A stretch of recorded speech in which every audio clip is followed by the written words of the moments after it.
Taisha, thank you. From getting rid of a nuisance home to revitalizing an area that has been plagued with issues. We were talking about an ambitious plan to expand Buffalo Bayou Park for the East End and Fifth Ward. Today, that project just got a massive shot in the arm from the Kinder Foundation. The $100 million from the foundation is the single largest donation in Houston Park's history.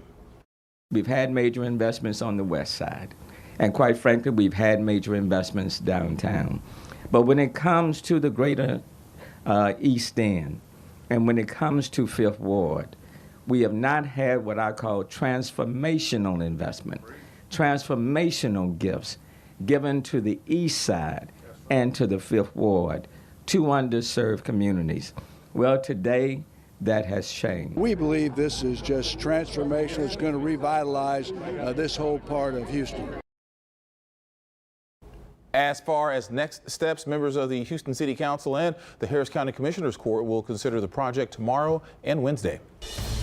We are tracking Hurricane Ian as it gains strength in the Caribbean and could become an even stronger Category 4 hurricane over warm Gulf Mexico waters before striking the west central coast of Florida Wednesday. Right now, we have a live look from Florida at this hour as the storm approaches. It's calm and clear there for now.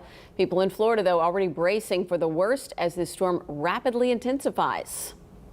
Ian moved near the Cayman Islands and closer to western Cuba today. Members of the UK Military Operational Liaison and Reconnaissance Team have arrived in the Cayman Islands to assist with the hurricane safety operations.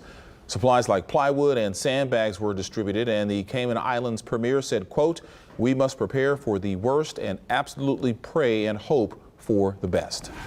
Watches and warnings are in place up and down the western coast of Florida with a mandatory evacuation in place for some areas. KPRC 2 Chief Meteorologist Frank Billingsley tracking it all, and he joins us now with the latest path. You know, we have a 2 now, and I think we're finally getting an eye to form. I have not seen that. It's been covered by other clouds, but I'm going to show you as we close in here a little bit. If you look right about there, put this in motion, you can see right around there, that's where it looks to me like the eye is beginning to form. It's moving off to the northwest. It will move across western Cuba. Storm surge of 9 to 14 feet, rainfall of 6 to 10, some 16 inches of rain. That's going to produce flash flooding and mudslides and, of course, dangerous swells and rip currents. And then Florida looks to be next on that path. This becomes a Category 4 over 87-degree water. This is the loop current, very warm water here in this part of the Gulf. It will continue to move toward Florida. Exactly where it lands is still up for grabs, but somewhere it looks like between Fort Myers and maybe all the way to Pensacola, although the American model especially is really honing in on Tampa. You can see a 3, but that's just because it's starting to interact with landfall, and so that would bring it down a little bit as far as the winds, but it's not going to bring it down a lot. And we're talking about a lot of river flooding, inland river flooding, a lot of storm surge, and very heavy rains. We'll go over the effects for Florida straight ahead in Maine weather. Keith? All right, we'll see you then, Frank. Thank you. And this right here, a look from space, it shows just how massive this storm is. Today, NASA shared this video of the storm captured from the International Space Station. Ian currently has maximum sustained winds of 85 miles per hour. Our team coverage on Ian continues with NBC's Chris Pallone. He is live in Tampa tonight with the latest on what's happening there. Chris, good evening. And what's the mood like there in Tampa as we watch this storm intensify? Yeah, Keith and Lauren, as you might imagine, people are taking this seriously. Tampa itself has not taken a direct hit from a major hurricane in more than 100 years, if you could believe that. You know, we've covered so many hurricanes in Florida and Louisiana, Alabama, Texas, but this area specifically has not taken a major hit in more than 100 years. So people do seem to be heeding the warnings. As a matter of fact, I don't know if you can see behind me, but these people who have not yet evacuated are actually waiting in line to get sandbags. They could fill up to 10 bags full of sand to help protect their homes from floodwater. That really is the major concern here in the entire Tampa Bay area. The Gulf of Mexico is relatively shallow, and if this storm moves up and comes directly into this area or even just sits offshore, the real fear here is storm surge. Earlier today, I saw that it predicted 5 to 10 feet of storm surge. Now I've seen that bumped up a little bit given the latest storm track. So that means that a great many homes here in the Tampa Bay area could end up with water in them if what we believe is going to happen actually happens. So some low-lying areas are already under mandatory evacuation orders. For those who aren't under evacuation orders, many of those folks are hitting the stores and hitting the sand pile to try and get some sandbags. Wow, Chris, not a major hit in Tampa in over 100 years. Aside from that storm surge, what are you hearing? What are some of the other big concerns tonight from officials as they continue to prepare? Well, obviously, so it all depends on the track, right? So if this ticks a little west and it goes to the Panhandle, this area is generally in the clear. If it does come east, as it's kind of being, most of the models are forecast for this way, you've got storm surge, you've got really high winds, which could bring down a lot of these trees. People be without power for quite a while. And then there's a third option that they're talking about where they say that the models are kind of showing that the storm is just going to slowly meander up off the coast without really making a landfall for quite a while. That could dump inches and inches and inches of rain onto these areas that are already flood prone during non-hurricane times. So that's really the concern here. First the flooding, and then of course the winds, trees, power lines, things of that nature. All right, Chris Pallone live for us there. Thank you. Stay safe. And this storm is a good reminder to stay alert. Hurricane season is not finished yet. You can do that with the KPRC 2 Hurricane Tracker app.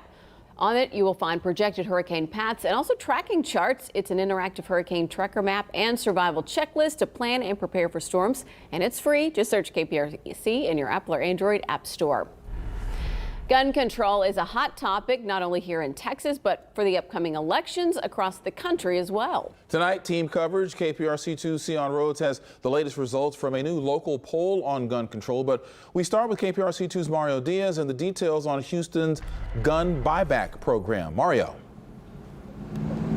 Yeah, Keith, obviously this gun buyback program is being viewed by the city of Houston and Mayor Turner as a key tool to help drive down some of the rising crime numbers that we have seen over the last 2 years. They don't view this as the end all, the complete answer, but it is a useful tool, which is why the mayor today announced a second gun buyback event for a week from Saturday.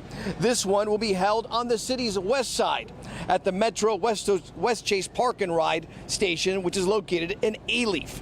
And like the first event, which obviously took place back in July, discussed by many individuals at the time, this one will be paying anywhere from $50 to $200 for anyone turning in a gun. The city's not asking any questions, nor will an ID be required at this event. The October 8th buyback comes nearly 70 days after the July buyback, a one-day event that saw nearly 800 guns turned in, including over 500 handguns. The number of Houstonians surrendering weapons at that event taking officials by surprise. Yeah, there's no question that the first gun buyback program exceeded all of our expectations. I mean, that's one of the reasons we set it for 8 to 12. I mean, we didn't know whether or not we were going to get 50 or 250 or 300 guns. And I think for most of us, we thought if we got 400, we would be doing exceptionally well. Well, we end up even more than doubling that number. So I was worried that we would not have a good turnout, very worried, and thought we'd be embarrassed. Not only did we run out of money, apparently people must have thought we would run out because the line started at 6 a.m. in the morning. So it certainly exceeded my imagination. Now, coming up at 6 o'clock, we're going to speak with the mother of a crime victim to get her perspective on these buybacks. While she does embrace them, she has questions. We'll share her questions in an hour. Live downtown, Mario Diaz, KPRC2 investigates. Mario, thank you. KPRC2 Syan Rhodes continues our team coverage now with a look at a survey from the University of Houston and Texas Southern University that focuses just on the gun control and what your fellow Texans are saying when it comes to these laws. Syan? And Lauren, the results of this new survey by TSU and the University of Houston seems to show that Texans actually are not as divided as it appears when it comes to safety restrictions for gun safety.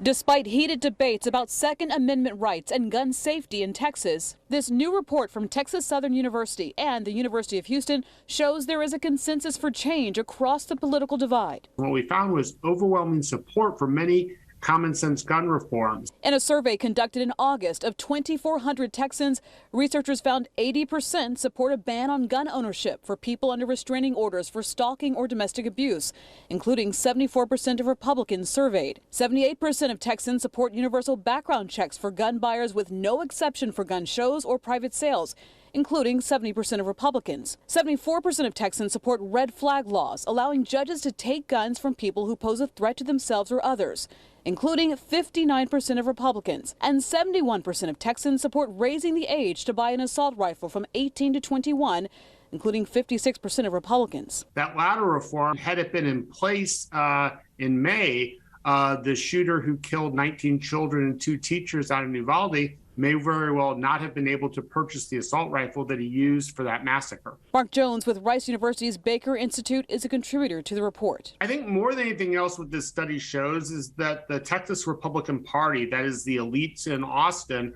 are out of step with where an overwhelming majority of Texas voters are, but also with a majority of the members of their party. The report also found that among Texas Republicans who supported some of these various gun safety measures, support was higher among Republican women than men. Live in 3rd Ward, Syan Rhodes, KPRC 2 News.